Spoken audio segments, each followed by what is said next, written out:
All right. Hey, everybody. It's Odell Dickerson Jr. here. I am the CEO of OdellExec Enterprises. I do consulting and leadership consulting for small businesses as well as churches. But I also serve as the Chief Operating Officer of the New Psalmist Baptist Church in Baltimore, Maryland. And I happily serve there. I am in my 20th year of serving. Bishop Walter Scott Thomas in the New Psalmist Baptist Church. But I am so excited about having my friend and my brother, Ryan COllINS, who's all the way from the West Coast, on with me today as we be honest about the state of the church, especially during this COVID-19 coronavirus pandemic. But I want to introduce you to my brother, Ryan COllINS. Oh, Adele, thank you so much, man. And first question is how you doing? I see you still doing good up there, not going to the barbershop or? Man, I haven't been to the barbershop in 30 years. I shave my own head. So I pay myself. Yeah. Well, hey, I have been blessed with a nice head of hair, and if I don't go and get it cut every 2 to 3 weeks, it just starts going over my ears. So if we would have done this next week, it would have just been all over the place. But I'm trying to grow my beard like you. So. Man, you should. Maybe I should have let my hair grow. As if. Yeah. Hey, well, man, it's good. Like you mentioned, my name is Ryan COllINS. I'm the CEO of Bethel School of Technology. For the first ever Christian faith-based technology boot camp in the world. And so really excited to be on here with you today. Just a little bit about our program. We focus on in-demand tech skills like software development, data science, and UI UX design. We've been in existence for 2.5 years. Last year, 2019, Newsweek listed us as one of the top coding schools of 2019. Wow. 85% of our students are getting jobs within 120 days of graduation. 83% of our students are graduating on time. So it's been really amazing to see what's happened in the last few years with our program. Wow. Ryan and I met at a Facebook initiative meeting that we both were invited to by our sister, Nona Jones. So shout out to Nona. And we just connected, and we've been brothers ever since. I'm in Baltimore, Maryland. He's in Redding, California. We've even met up midway in the country a few times, and we stayed connected. And I was so excited when Ryan said yes, that he would come on with me today, because he's the first person that I thought about when I decided to do this sharing with you all about the state of the church in the midst of a epidemic. So Ryan, thank you. Today we're going to share about the state of the church. We're going to talk about what's going on with COVID-19 and the coronavirus and how it impacts small businesses as well as the church. We're going to try to give you some information for solutions on how you handle yourself in this time, if you're a pastor or you're executive pastor, you're a church leader or a small business owner. And Ryan's going to talk to us today about the state of where we're going, the future of the church, the future of technology, the future of the workforce. And Ryan, it is so good to have you again. I can't wait for you to share about your expertise. How are you faring out in Redding? What's it look like out in Redding, California? You know, we're good. I mean, we're a community of 90,000 people, and our family is good. As you can imagine, the church is just working on solutions for the community and providing resources for them. So, the last time the first time I was out in Baltimore a couple of years ago is right when our big fire broke out here, and I had to cut my trip early, got back. So we've moved your family.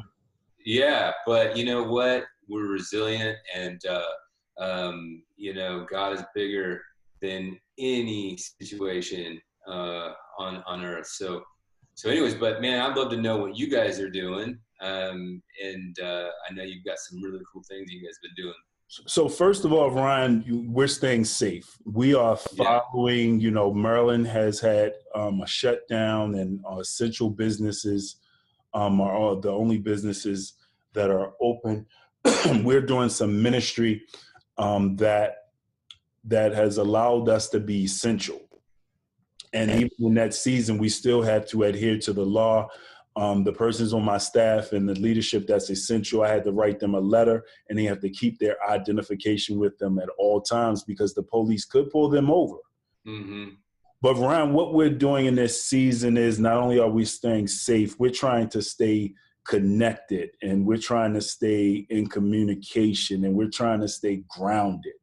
And we're trying to be the church, even in the midst of an epidemic or a pandemic. And one of the ways that we're staying connected is through technology. And we're on a Zoom meeting. You're 3 hours behind me in California, and I'm in Baltimore 3 hours ahead of you. And we're conversing like we're talking, like we're right.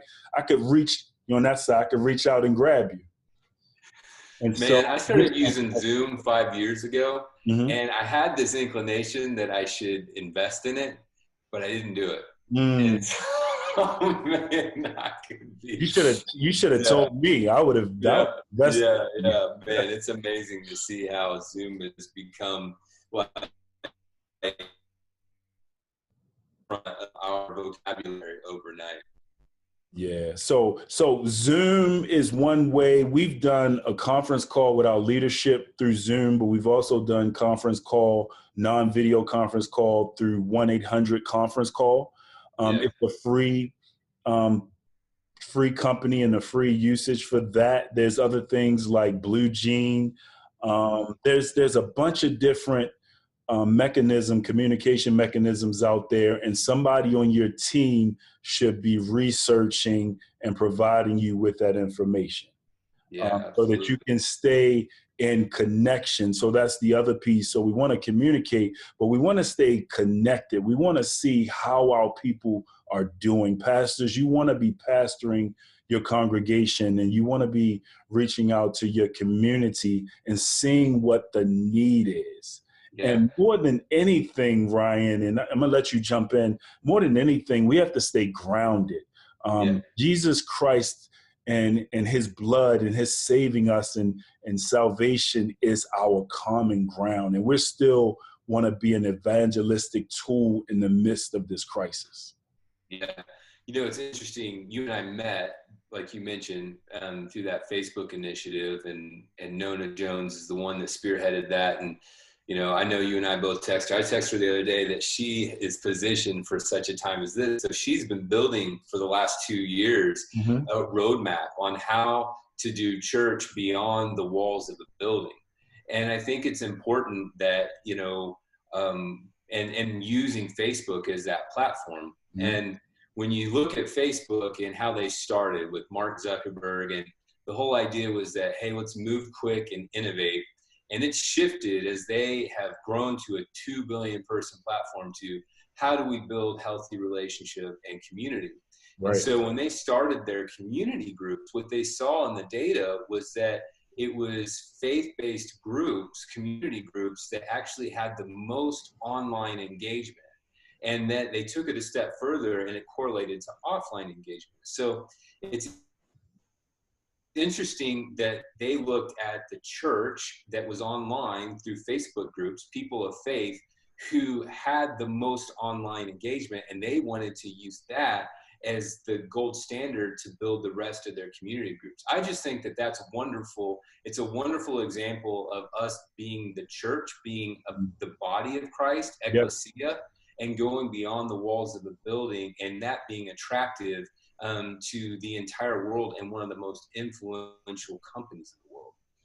Wow. I mean, you're absolutely right. Nona was right on point as she led that perspective and that initiative through Facebook and reached out to us as well as some other leaders from around the country to develop this Facebook groups initiative, and it's still evolving. And we've been the core group of people giving input to that information. So that's exciting. The church was actually leading through Facebook. The church was actually leading through Facebook. And I think that is a powerful message.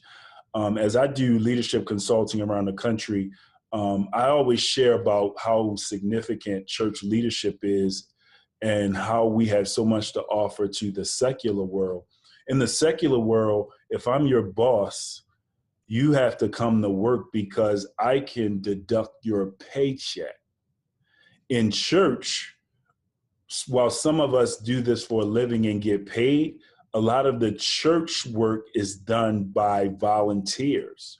And so we have to develop our leadership skills so that people will do what we need them to do for the church and for ministry for free without a paycheck.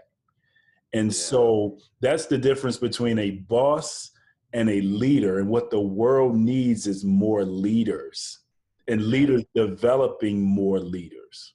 Yeah, that's so good, man. And you guys are leading. I know you had mentioned offline about what you guys are doing to provide groceries to the community. I love that. I definitely wanted to touch bases there because one of the questions that I have in front of me is, how have we remained church? And what does the church look like now during the COVID-19 coronavirus and post COVID-19 and the coronavirus? And my answer is this: we know that we've been praying and we know that prayer works, but we also know the scripture that prayer without works is dead. So we need to be praying and we need to be working. We need to be our most creative selves in discovering what it is that our membership, our community, and what the world needs at this day and time. We know that government, and in Maryland, we're shut down. And so we have to figure out creative ways to meet the needs of the people. What's one of the basic needs of the people, especially if they're not working? It's food. There's a high demand for food, and there's a high demand for money for food. And people are lacking already in the first couple of weeks of this epidemic. And so what we're doing is, last Saturday, we did an amazing food distribution where we served over 400 and something families. Man, so good. It must have been 300 to 400 cars lined up. And it was an amazing sight to see. But I did get some fresh revelation. And it said to me, we've only been 2 to 3 weeks into this process. And these people that's shown up now are not just here because of the COVID-19 epidemic. They're here because they were in need before this epidemic. And so here we are learning and discovering during this epidemic how we need to be doing ministry going forward. And so while I was very blessed and very proud to be a part of that serving effort, we know that we have to do more. And so we have at least 4 more dates scheduled on the calendar where we're going to be doing food distributions, and we're going to be buying as much food and working with as many partners as we possibly can. This is a time for partnership. This is the time for partnership. And so we're going to be doing, so I have some other great ideas. We may not be able to do everything, but everybody on your team should be coming up with some creative ideas. What about your first responders? Like, who are the first responders in your congregation, in your community? What can you do for them? Can you purchase gift cards for them for food, for gas, maybe help them with childcare? Just checking on them, calling up to say thank you and acknowledging them. So we have to be creative in being the church in this season. Yeah, so good, man. Well, when Jesus was talking to Peter and they were sitting by the campfire eating, and he said, Peter, do you love me? And he said, yes, Lord. And then what did he say? He said, feed my lambs and take care of my sheep.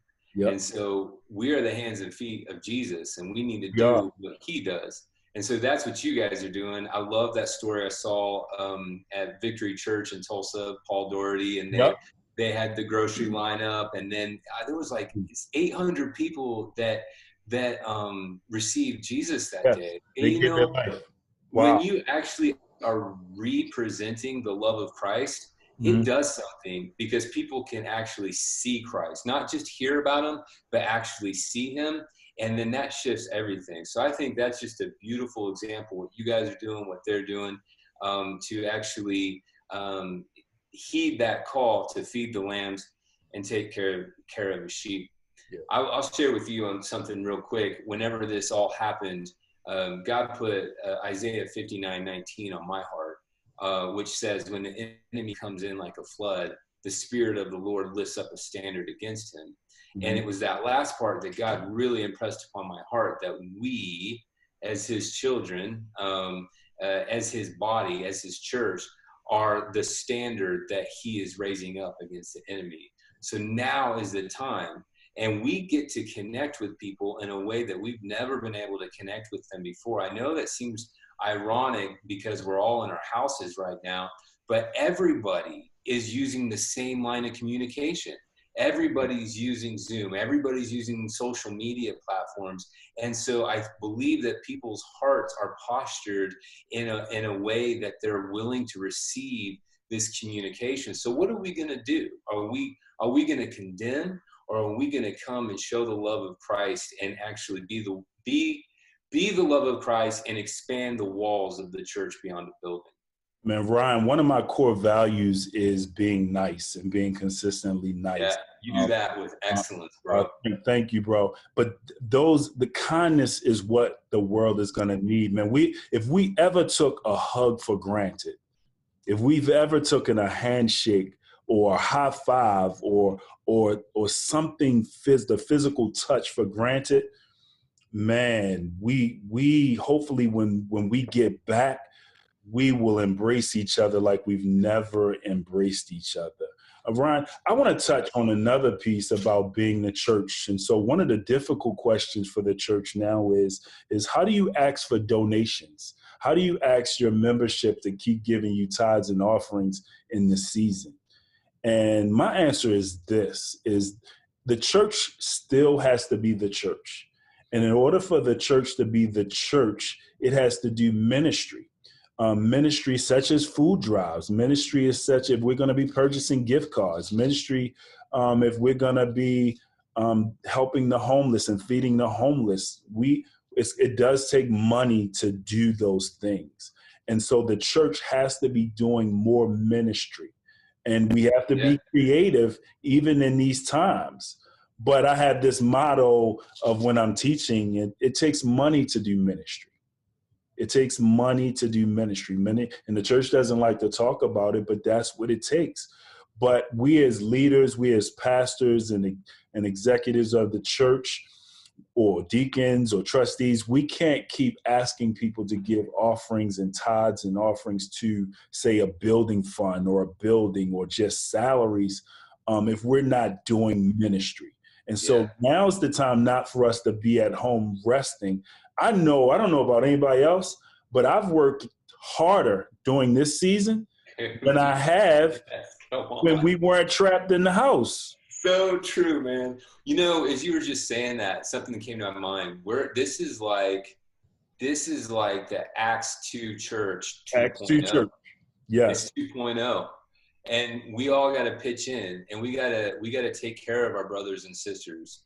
And I think we can do that. And I believe if we will trust in God, that, and my wife says this, we have a podcast. So here's a quick shameless plug called the What Is Podcast. And the last one, it was all about trusting in God. And I went through like 40 minutes of talking, and then my wife was like, trust in God is a byproduct of your relationship with him. If you seek first a relationship with him, all these other things will come into focus. And I was like, oh my gosh, that's so good. Wow. And I just think it's important that if we trust in him, I believe that he will download solutions in our hearts that will actually catapult us into a revival season, man, and a season of thriving. So I know it seems really hard right now, but if we will have that posture of trusting in him, that everything else will fall into place. And it all starts with our relationship with him and just hearing his voice, trusting, obeying, and then going and doing the work and having the confidence. If he told you to do something, Yes, he is faithful to see it through.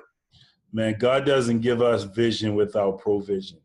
Yeah. And man, and this is where another way the church has to be the church. We are people of faith. We walk by faith and not by sight. And I do believe that's one of the struggles of the church, even for me. You know, we like to walk by sight when we know what the outcomes are going to be. But when you walk by faith, you just have to trust. And that goes back to your relationship. And the good thing is, God has an amazing track record of doing what he said he was going to do. Yeah. So I can trust in that. I can believe in that. I want to transition a little bit. Sure. Everybody needs help. Everybody's screaming for help right now. And I want to just share some things that may be of some help. Even if the church itself can't do it, you know, we have small businesses and business owners within our church and small businesses who are looking for ways out. We have churches who are looking for help. And how are we going to get through this? And so if you've been looking at the news, you know that the federal government passed a bill through the Senate and the House called the CARES Act. Yep. And the CARES Act will be unleashed tomorrow, actually today, this morning. There should be some news going on right now about the CARES Act. And what the CARES Act is going to do is it's going to provide, I'm going to ask you to do your own research, but it's going to provide some payroll relief and some employee relief. And they're going to offer loans that are forgivable. They're going to offer some grants, but for churches, they will offer loans that's forgivable based off of your payroll. And so you will have to meet a certain criteria, but you need to do your research because that money is going to become available and you will have to work with your local bank. And this will be all through the Small Business Association. So look at the CARES Act. Also through the CARES Act, the church, there's going to be extended unemployment relief. Now, the church normally doesn't pay into unemployment. Therefore, if you were furloughed or laid off by the church, you're not eligible for unemployment. But because of this epidemic or pandemic, the government is saying unemployment benefits are going to be available to even the church. So you need to apply. If you were furloughed or laid off, you need to apply for unemployment. The month of March, 10 million people applied for unemployment. 10 million people. The unemployment rate is starting to rise, and they're talking about numbers like 30%. Yeah. And it's going to get worse before it gets better. But there's some things we need to be doing. But there's some other organizations. There's an organization called the National Christian Foundation. They have some partners that's working together that's going to be specifically for smaller churches. So Google the National Christian Foundation. There's another group made up of disaster relief, Pastor Rick Warren and Billy Graham. They're working together in the Church Relief program. That's going to be at churchrelief.org.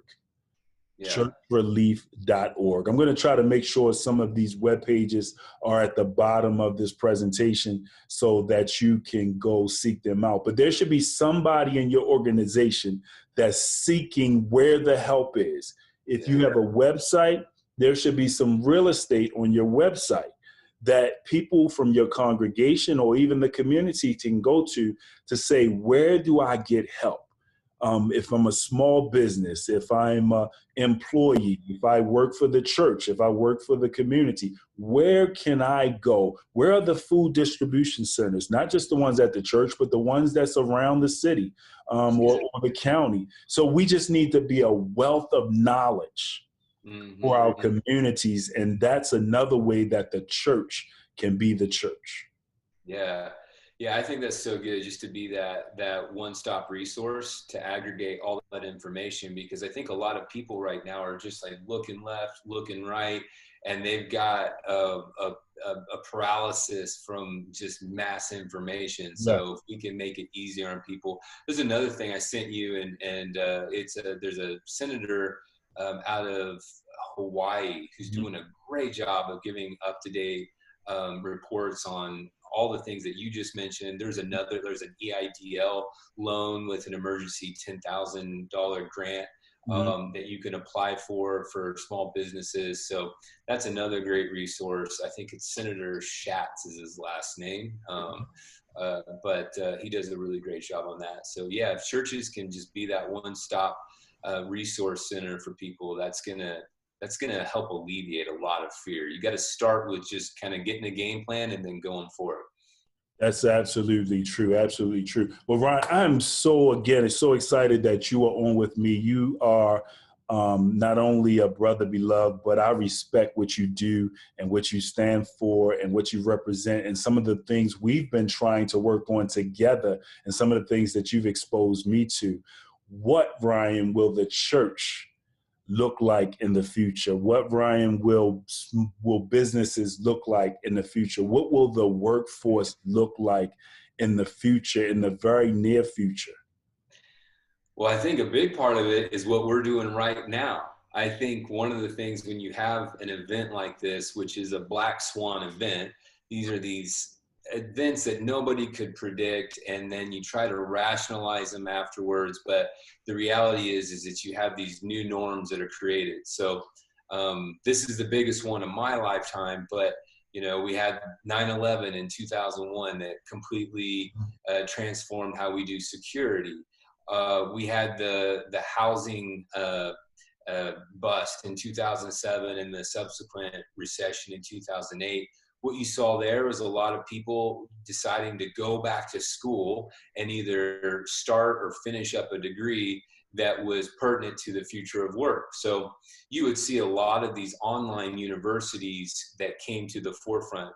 Schools like University of Phoenix and Kaplan and Capella University, they saw a massive increase in enrollment, and it really disrupted the whole higher education. Fast forward to 13, 14 years, and almost every university has some type of online degree program.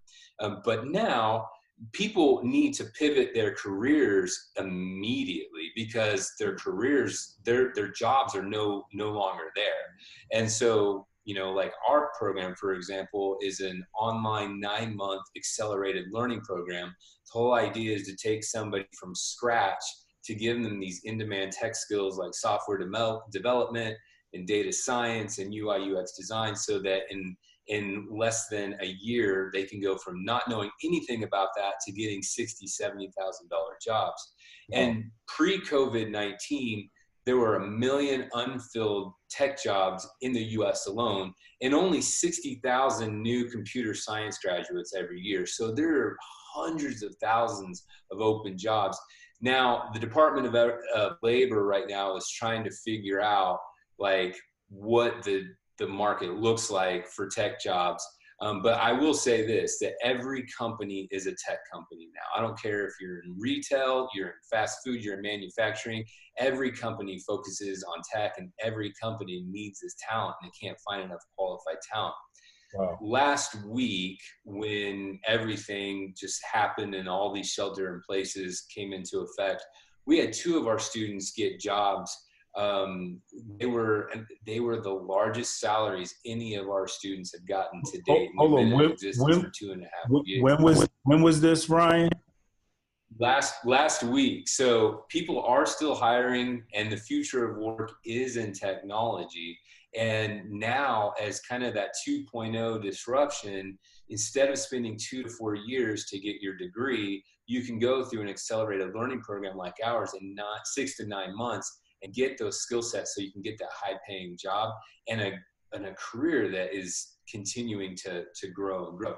Wow. I think you mentioned earlier unemployment. I think the forecast is that by the end of Q2, it's going to be 30%. 30%. Just to put in context, the Great Depression was 25%. So we need to come together and pray against that and see us actually bend the tide and push it back on itself. But I think the new norm will be a lot of remote work, which you can do with a lot of these tech jobs. I think companies that were hesitant to do that, I think they're seeing now, even though they were forced into it and thrust into it because of everybody having to work from home, they're seeing that it's actually very efficient and effective. So I think that you'll see more and more people get remote jobs in the tech side as well. Yeah, man, Ryan, that's amazing. The funny thing is we've been working on these things for the last couple of years, and sometimes we were even slow moving on some things. And now this is what I call Godspeed. God moves at an amazing pace, and I think we were just moving too slow. And now, I mean, especially as it relates to reaching the church outside of the four walls of the church. And now we have no other choice but to reach the church outside of the four walls of the church, because we can't even go into the church, which is amazing. And so the work that you've been doing is timely. It is for a time such as this. And it's super important because so we've literally, some of us, depending on where we are, we literally had to build this system in the midst of this storm. And we went in 2 weeks, we went from a physical church with some virtual space to a virtual church. Yeah. In 2 weeks. It's so true, man. In 2 weeks. Well, that's amazing. That's amazing. And some are still, dragging their feet. And I know this is a difficult time, and we'll be praying, and I'm available to have conversations and to talk. But we've all, God's pushing us in a direction. I think we're all going to be better because of this. Yeah, well, a little bit of hope here that God is not confined to the limits of a computer screen. And what we've seen with our school on the online side is that we're a faith-based program. So we've seen transfer, we've seen healing, we've seen financial breakthrough, we've seen families restored, all doing what you and I are doing right now. So I know it feels like we're thrust into it. I know, here's something, if I could be so bold to say that I don't think churches are adverse to hard work. Like if you've ever planted a church and done a mobile church, you know that and exhausting that. Church is hard work, period. Church is hard work, but I think so the church is not averse to hard work. Where I think the church can be a little uncomfortable going into new things and new territories. And so, but God is calling us into new spaces. The tech space is one of those, but I think more importantly, it's time to expand the walls of the church, or I'll just even say, let's break down the walls of the church. Let's actually go to people instead of forcing them to come to us. Like it's time to go, I have another line that I love to share is that, change is inevitable, as we can see, but growth is optional. And we have to make the choice. We have to make the choice. We've been waiting for the world to come to us when God has been saying all this time, go into the world. Yeah. And the world just happens to be in a virtual space. We can now reach people across the country, across the world in a matter of seconds because of technology. And so we have to take full advantage of what's been given to us. It's been a great time sharing with you today, Ryan. If you have some closing remarks, what would be your closing remarks for us today?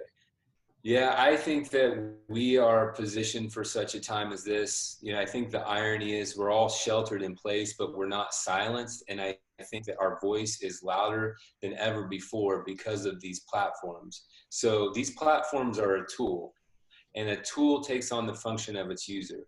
We can use this technology tool and these social media platforms to actually represent the love of Christ and be the light, or we can create echo chambers and create bigger walls and continue to shelter ourselves in emotionally and spiritually. I say, even though physically we're within these walls, it's time to break out through these walls by just going after the things that Christ wants us to go after. And that's to go and feed his lambs and take care of his sheep.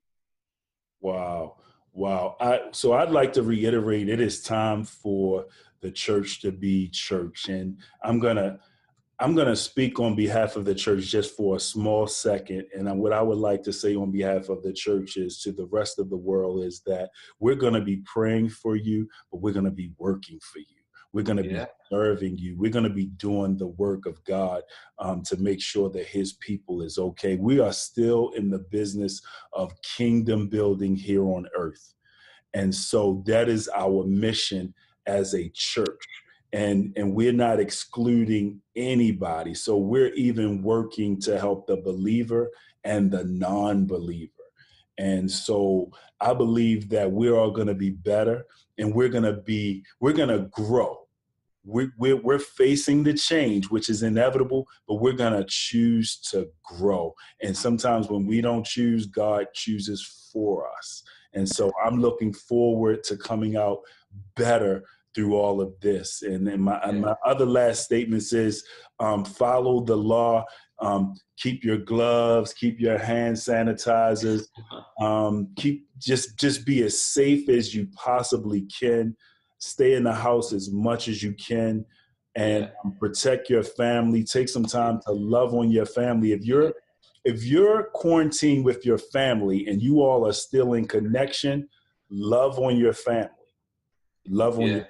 Hey, Odell, I want to say can I say two more things? Absolutely. Just that you brought up? So you said it's time to be the church. You know, that church, ecclesia, is actually talking about a group of people. So it's time to be a group of people and not just a building. And then two, just to your point, we do need to follow the guidelines. And I don't know if you saw that Nike ad that says, you've always wanted to play or play for millions. Now's your time. Stay inside. So we need to flatten the curve, and let's think beyond ourselves. I think that's the theme of our whole conversation. Right. It's, freely we receive, freely give. It's time to think beyond ourselves and help people in any way that we can, man. So I love you, bro. Thank you for having me on. Man, thank you. I love you back, man. Hug your family for me, and we'll be talking soon. Thank you so much. All right, man. Hey, Ryan, real quick, where can they find you on social media? Oh, yeah, man, what's my handle? I think it's Ryan COllINS 05, but let me look it up. Look for yours. I am OdellExec on social media, OdellExec. Follow me, and on Facebook, I am Odell. Yeah, you can find me on Instagram, Ryan. Go ahead, man. Sorry. Good. No, you good. Yeah, I'll just put this up there if you can see it. I don't know if you can, but it's Ryan COllINS 05, RyanCollins 05 on Instagram. Yeah, and what's the podcast? Oh, it's the What Is podcast with my wife Brianna. So check us out, man. We have a blast and we go after things. So it's great. Good stuff. Thank you, man. Love you. Praying for you. Yeah, you too, man. All right.